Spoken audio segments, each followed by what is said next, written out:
अच्छा जी, अब मैं बात कर लेते हैं रिड्यूस टैक्स रेट और ज़ीरो टैक्स रेट। ये इन दोनों का क्या मतलब है?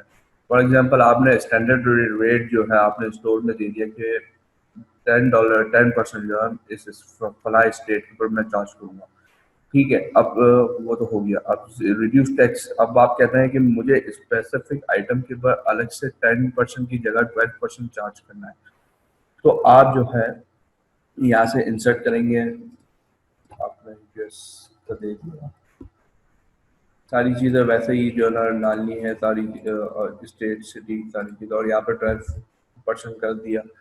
और शिपिंग पे चेक मार्क लगाना लगाए वरना नहीं, और सेफ चेंजेस कर देंगे। तो सेफ चेंजेस करके आप अपनी आइटम को एडिट करेंगे ऑल प्रोडक्ट्स के अंदर जाके, और जो भी आपकी आइटम है उसको एडिट करेंगे। और प्रोडक्ट डेटा के सेक्शन में जनरल के अंदर यहाँ से आप क्लास दे देंगे रिड्यूस टैक्स रेट की। और जो है वो आपका जो 12% आपने जो टैक्स रेट दिया था वो आपके इस स्पेसिफिक आइटम के ऊपर जो है ना वो अप्लाई कर देगा। फिर वो कहीं का भी हो, कहीं किसी भी स्टेट का हो, किसी भी कंट्री का हो, वो आपको 12% रेट जो है आपका अप्लाई कर देगा अपने आइस आइटम के ऊपर, और वो चार्ज करेगा। इसी तरह ज़ीरो रेट्स के ऊपर भी इसी तरह काम होगा। आपको 0% चार्ज करना है स्पेसिफिक आइटम पे, तो आपको यहाँ पे डिफाइन करना है।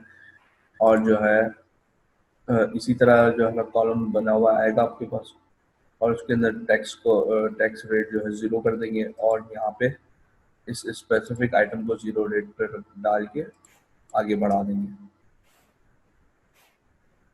इस वीडियो को मैं यहीं पे ख़त्म करता हूँ, और नेक्स्ट वीडियो पे हम टॉपिक के ऊपर बात करेंगे इंशाल्लाह। अल्लाह हाफ़िज़।